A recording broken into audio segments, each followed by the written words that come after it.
আসসালামু আলাইকুম রহমতুল্লাহ। আজ আমি আপনাদের সঙ্গে আলোচনা করব পবিত্র রমজান মাসের প্রথম দিন সম্ভাব্য 2 মার্চ। এই দিনে আমরা 4 শব্দের ছোট্ট দোয়াগুলো মাত্র 3 বার করে পড়ব।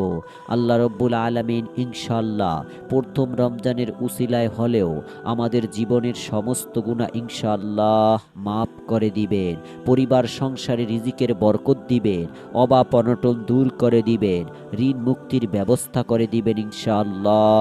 এবং কঠিন কিয়ামতের দিন বিশ্বনবী সাল্লাল্লাহু আলাইহি ওয়াসাল্লাম আপনার জান্নাতের সঙ্গী হবেন। আমি অনুরোধ করছি অত্যন্ত গুরুত্বপূর্ণ ভিডিওটি অবশ্যই আপনারা সম্পূর্ণ দেখবেন আমলের উদ্দেশ্যে।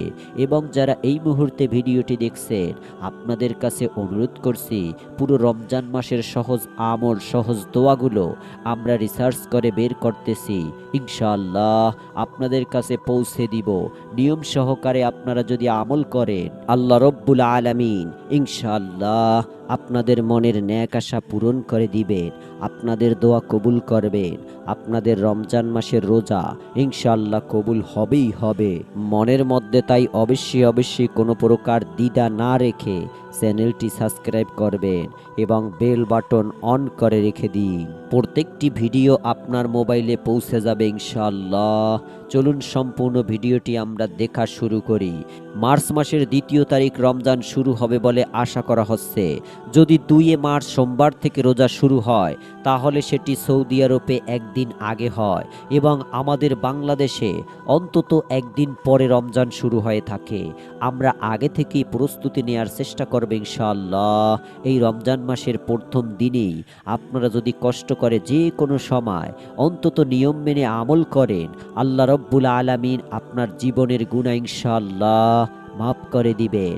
আমরা শয়তানের প্রচারণায় পড়ে আল্লাহ তাআলার অবাধ্যতায় লিপ্ত হই, গুনাহ করে ফেলি। কিন্তু একজন মুসলমানের প্রথম কাজই হলো গুনাহ হয়ে গেলে তাকে তওবা করা। আর তওবা মানে হলো গুনাহ থেকে প্রত্যাবর্তন করা এবং আল্লাহ তাআলার কাছে ফিরে আসা। পাপী বান্দাদের আল্লাহ রব্বুল আলামিন সুখবর দিয়েছেন। বর্ণিত হয়েছে, আমার বান্দা যারা নিজেদের উপর জুলুম করেছে, তোমরা আল্লাহর রহমত থেকে নিরাশ হইও না। নিশ্চয়ই আল্লাহ সব গুনাহ মাফ করেন, তিনি ক্ষমাশীল পরম দয়ালু। সূরা জুমার 53 আয়াতে বলা হয়েছে। এক হাদিসে হযরত আবু হুরায়রা থেকে বর্ণিত আছে, আল্লাহ বলেন, তোমরা যদি পাপাচার করতে, এমনকি তোমাদের পাপ আকাশের সীমা পর্যন্ত পৌঁছে যেত, তাহলে আল্লাহ রব্বুল আলামিন অবশ্যই তোমাদের তওবা কবুল করবেন। এটি সুনানে ইবনে মাজাহার একটি হাদিস। তাই গুনাহ হয়ে গেলে আমাদের উচিত হবে যে 2 রাকাত নামাজ আদায় করে আল্লাহ তাআলার কাছে গুনাহের জন্য ক্ষমা প্রার্থনা করা। হাদিসে আল্লাহ রাসূল সাল্লাল্লাহু আলাইহি ওয়াসাল্লাম বলেছেন, যদি কেউ গুনাহ করে ফেলে তারপর সে যদি পবিত্রতা অর্জন করে 2 রাকাত সালাত আদায় করে আল্লাহ তাআলার কাছে ক্ষমা প্রার্থনা করে, তবে আল্লাহ তাআলা তাকে মাফ করে দেন, ক্ষমা করে দেন। তিরমিজি শরীফের একটি হাদিস। আমরা পবিত্র রমজান মাসের প্রথম দিনে আল্লাহ তাআলার কাছ থেকে গুনাহ থেকে মাফের জন্য এই ছোট্ট তওবার দোয়াটি 3 বার পাঠ করব। দোয়াটি হচ্ছে, রব্বি ইন্নী যালামতু নাফসি ফাগফিরলি।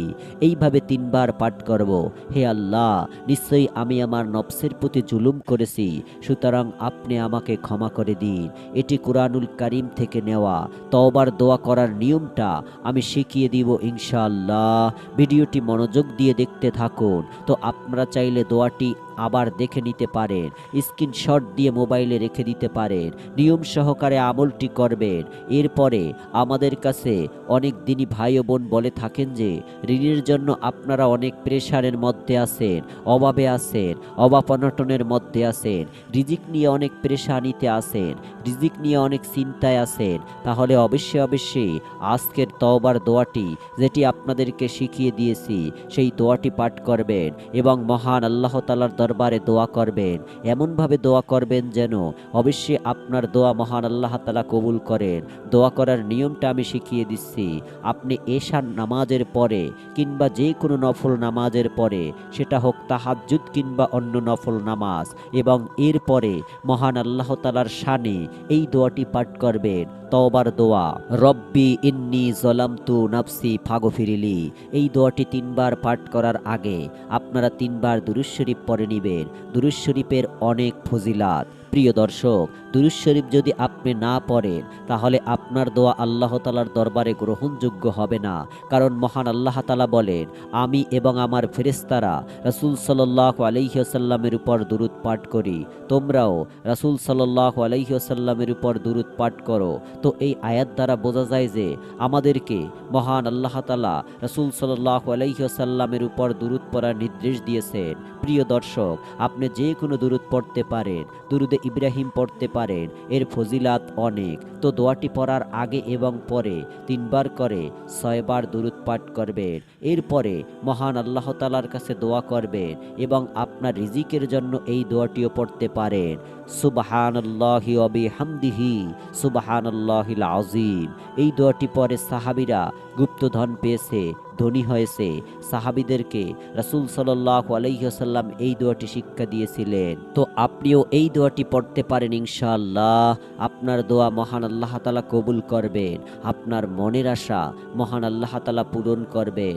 আপনি আল্লাহ তাআলার কাছে গুনাহের জন্য ক্ষমা চেয়ে এই দোয়াগুলো করবেন। অবশ্যই আপনি বেগুনাহ মাসুম হয়ে যাবেন এবং আপনার আশা আকাঙ্ক্ষা আল্লাহ তাআলা পূরণ করে দিবেন ইনশাআল্লাহ। তো রমজানের জন্য প্রস্তুতি নিন এবং এই দোয়াগুলো পড়ুন, ইনশাআল্লাহ আপনি সফল কাম হয়ে যাবেন। তো প্রিয় দর্শক, আমাদের ভিডিওটি এ পর্যন্তই। সকলে ভালো থাকুন, সুস্থ থাকুন। আল্লাহ হাফেজ।